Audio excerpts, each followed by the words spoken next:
Today on the channel, I'm going to show you how to play the songs Fortunate Son and Green River by Creedence Clearwater Revival.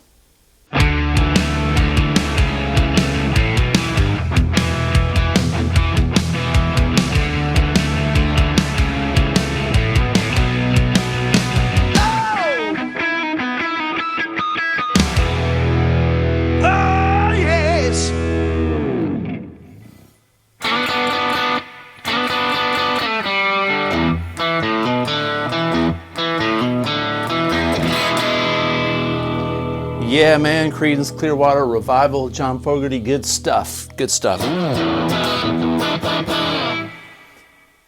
Hey everybody, welcome back to the channel. Today I'm going to show you how to play the songs Fortunate Son and Green River by Creedence Clearwater Revival. These songs are in standard tuning and got a lot to cover, so let's dig in. Fortunate Son will be first. The song is in G. It toggles between G major and G minor, so it's sort of a Mixolydian type mode that he's doing here. So let's take a look at the opening riff. So when the song starts, the bass player is playing this G. Right there, just grooving on this G. And then the guitar part comes in and it does a riff like this.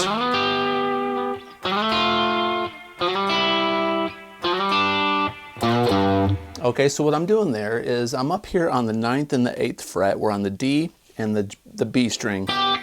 We're doing these intervals, so it's 9, 8, 7, 6, 5, 5, and then 5, 3, or 5, 3 like this. So it's 9, 8, 7, 6, 5, 5, and 5, 3, and then B flat to a G, like that. So pinky and index finger. So together you're going to slide 2 frets into this note. So you're going to go or like that. So we're going to slide up from the 7th to the 9th, and we're going to slide from the 5th to the 7th, then the 3rd to the 5th, and then the 3rd to the 5th again. We're going to change up our fingers a little bit to our ring finger and our index finger, and then go. We're going to bend up a little bit on that B flat. So he kind of plays around with minor and major. The B flat is the minor third, and the B is the major third. So it's like he's going, all right, which is cool. You know, we've kind of got this major minor Mixolydian.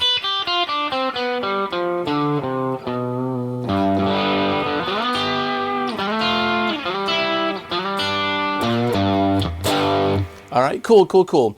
So the verse, when he's singing the verse, we've got a G5, 8th note to F, C to a G. All right, so that's all we're doing with the verse.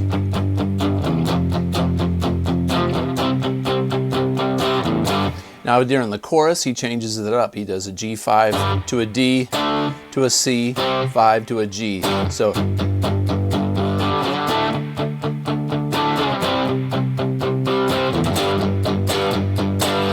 all right, now there's a middle riff in this song that starts off like this. It goes.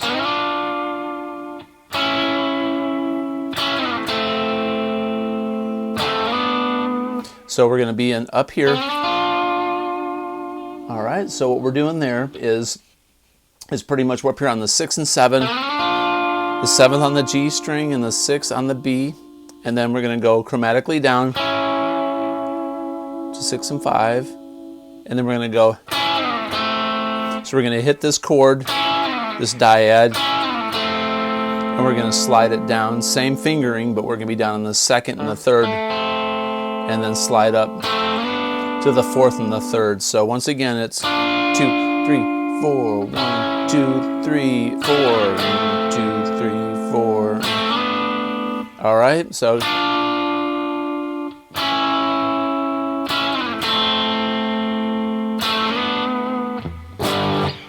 Okay, so that's Fortunate Son. If you're going to play a guitar solo in this song, I would recommend if you're doing the G, F, C part, or even the G, D, C.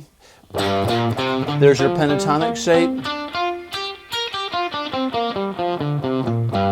Work in your major thirds, which are these notes. They're going to be here.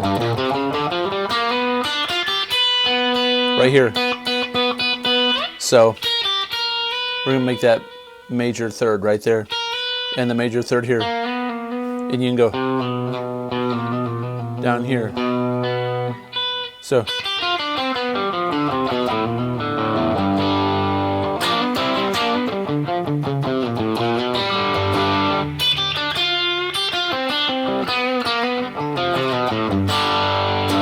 or just play straight up minor pentatonic if you're doing the G, F to C patterns, okay? All right, so let's take a look at Green River.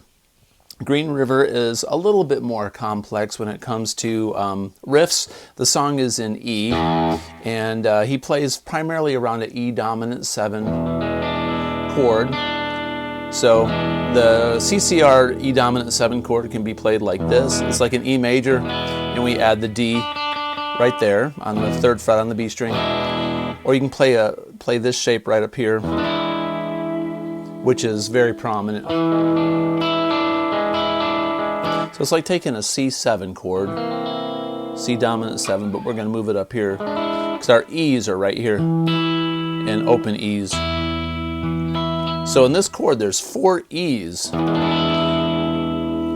then there's the major 3rd and the dominant 7. Very pretty. All right, cool. So Green River starts off with this lick that goes like this.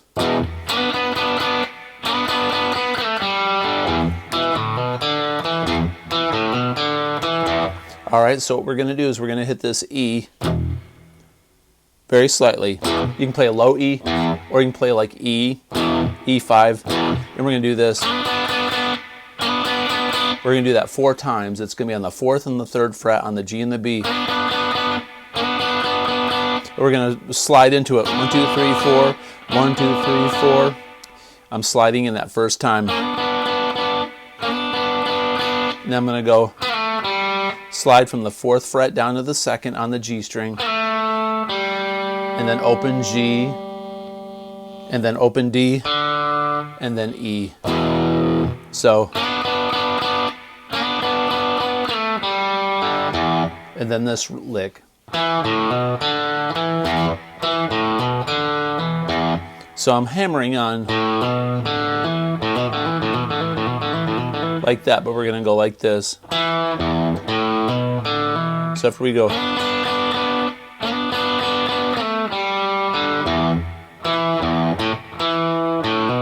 it goes.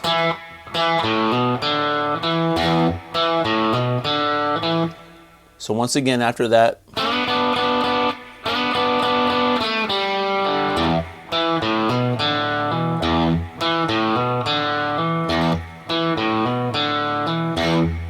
that's kind of tricky.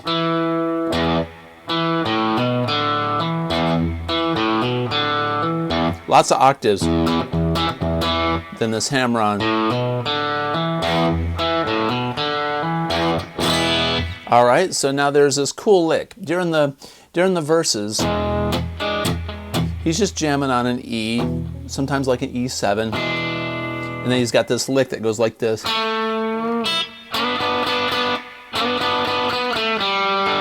So what I'm doing there is 2nd fret on the G string, gonna bend it up a half step, and then an upstroke on the high E.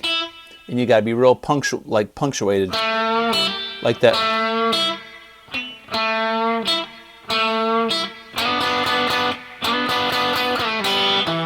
So when he's going,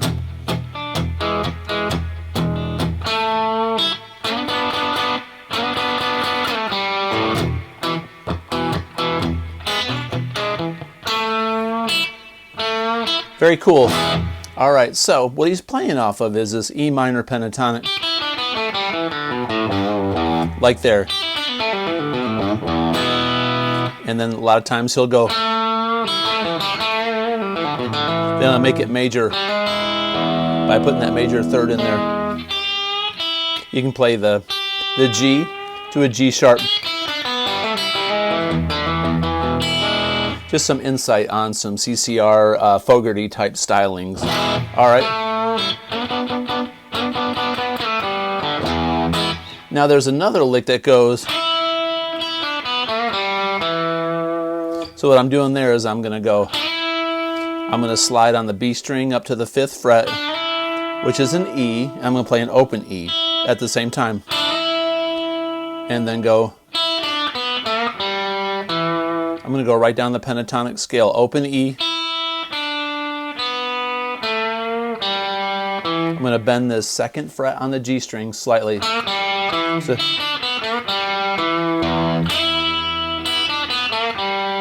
you don't have to do the unison if you don't want to. You can go. I think it just adds depth and coolness to it to go. Sometimes it sounds like he doubles his part on the record, so maybe that's why I'm hearing that. All right, and so then there's another cool little lick that he does. He goes during one of the guitar solo areas. He's going to bend up on the 2nd fret on the G string, then release, open G, play the E, which is the 2nd fret on the D, open D, back to an E.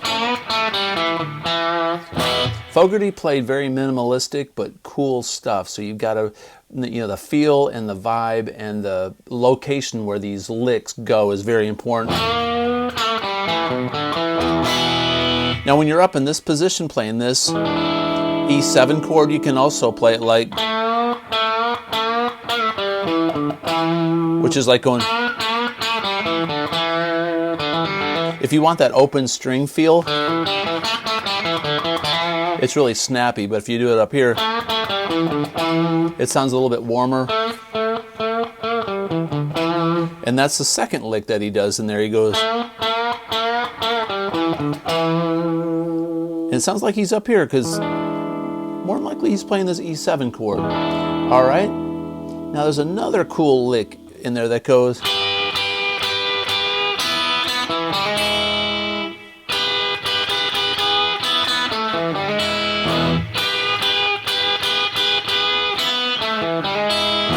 So there's this, I call it the Stevie Ray Vaughan lick, because it's in Pride and Joy.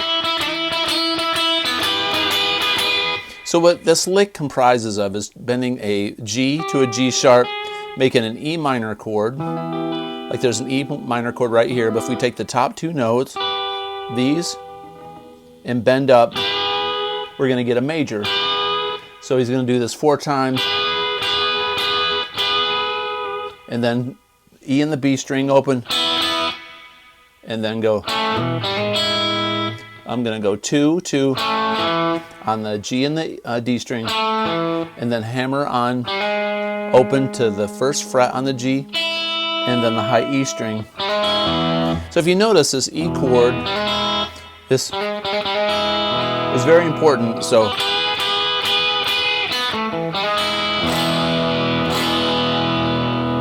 at the very end, there's this really neat lick that he plays down at the nut, then he plays an octave up. So it goes like this.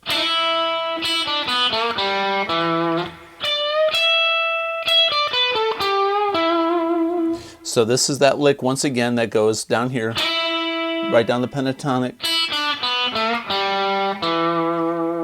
Now bring it up here. So with my ring finger and my middle finger as support to push this note up 1 step. I'm on the 15th fret on the B string. I'm in the E minor pentatonic.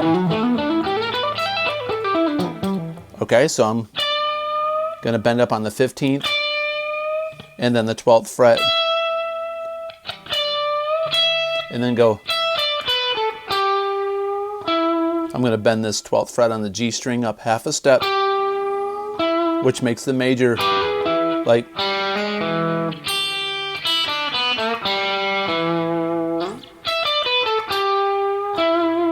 so once again,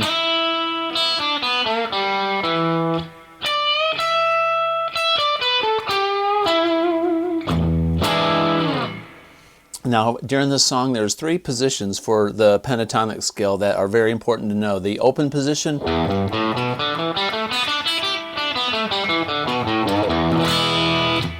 and then you can play the E dominant 7 in that shape, and you can do this little major 3rd, and there's also the G sharp here. So you can go.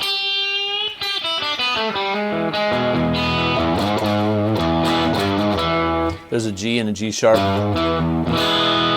Now if you're in the E position here with this E power chord, there's a pentatonic mode that's here.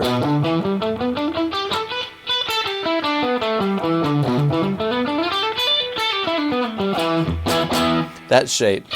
And that's what this is off of. A lot of classic rock guys, you know, Skinner, Allman Brothers, Clapton, everybody use this, loves this pentatonic position. You always see people doing the position up here, which is fine, but this position here is nice because you can get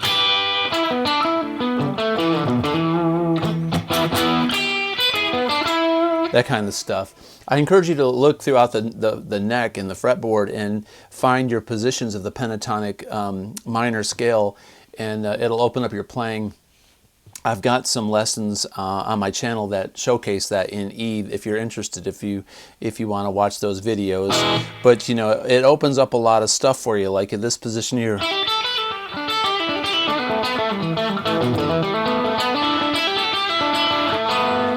Little positions that have you know, chromatic and dissonant intervals. Not chromatic, but stuff like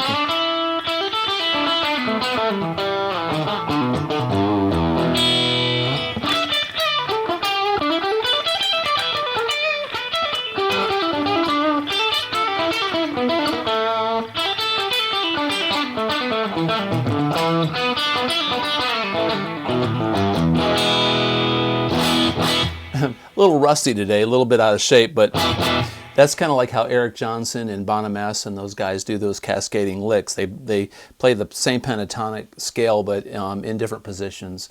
But anyway, those three positions that I showed you are very key to this song and understanding the fundamentals to how to play Green River. So anyway, hope that lesson was helpful. If you like this kind of content, please consider subscribing, comment below, and till next time, have a great day. Peace out.